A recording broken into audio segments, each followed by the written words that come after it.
Peace, everyone. Welcome to another edition of Chosen Lifelines for Men. My name is Walter Jennings from Chosen Life Specialists, where we have been called to challenge and, if necessary, partner with you in changing your mentality, motivation, and mettle. Speaking of metal, I want to talk to you about a very interesting element that I didn't even realize was a metal. But again, that's part of the reason why we do this, is for us to actually learn together. So although we may not think of it as such, sodium is actually classified as a metal. In nature, it exists as a soft, silvery white, highly reactive metal. It is the sixth most abundant element in the Earth's crust, and it exists in numerous minerals. Sodium was first isolated by Humphrey Davy in 1807 by the electrolysis of sodium hydroxide. Among some of the useful sodium compounds, sodium hydroxide, which is lye. So for those of you who ever had a curl or a perm or had your hair straightened, that is part of the soap manufacture and one of the ingredients that is used to help convert hair in that way. The other thing is sodium chloride, which is edible salt, which is, as we know, has been around since the beginning of time. We heard about it, read about it in the Bible and in ancient times. That is something that, as they have extracted it from nature, we use it to de-ice roads. We also use it obviously for culinary uses, and obviously we have use for salt within our body, us and animals. And then lastly, you have sodium carbonate, which as elders would say is the washing powder. So washing soda, and it's used to help as a water softener for us to utilize with our clothes and things of that nature. So as you see, sodium has a myriad of different uses, and part of what makes sodium so effective is that its role as an alkali metal. Now, alkali metals combine well with other elements because they are highly reactive, they have a low melting point, they have a low density or a low weight, they have low electronegativity, they have low ionization energy, and they react easily with halogens and other elements.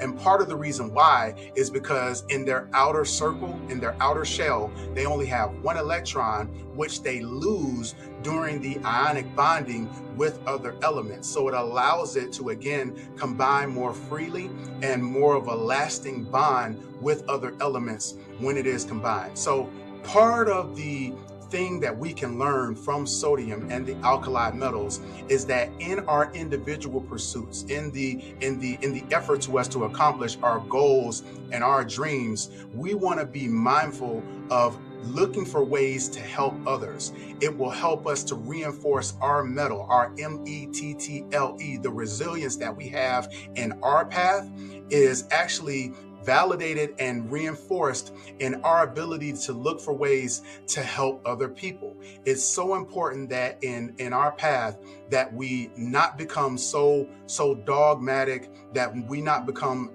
blind, that we don't put on blinders, that we don't become so focused on just our goals, that we don't stop to help others when we have a skill set, when we have energy, when we have an expertise that can actually benefit other people. You know, in this day and age, the young people have a phrase that they like to use, and they say they got it out the mud.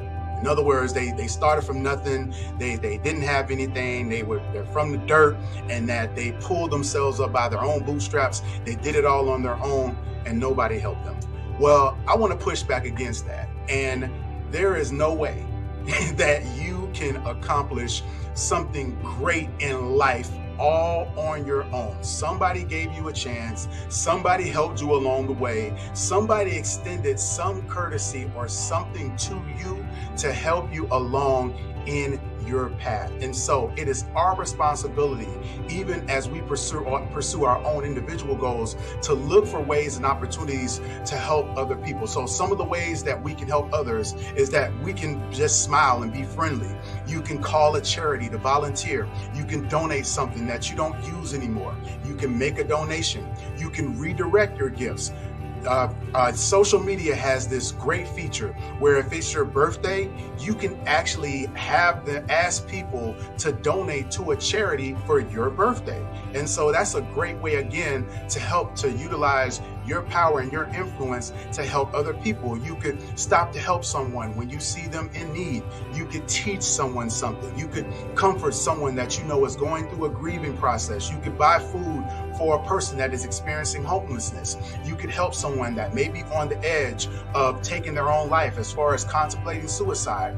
You could help somebody get active by exercising or training with them or offering to walk with them. You can go and do a chore for a elderly person or someone that may have a physical disadvantage where they may not be able to physically help themselves. You can give a person a massage. And on that one, I want to make sure that I pause and say, make sure that you get consent before you give someone a massage, and make sure that before you offer, you use wisdom in who you offer to give a massage. You can send a nice email. You can show appreciation to someone publicly. Those words of affirmation, those public declarations when someone does something well can go a long way in encouraging them. You can donate food. You can be patient with someone as far as with exercising prudence and grace in traffic, not allowing yourself to become an active participant in road rage. You could tutor a child. You can create a care package and send it to someone, especially some of these college students, right? You could utilize that as an opportunity to be a blessing to them. You could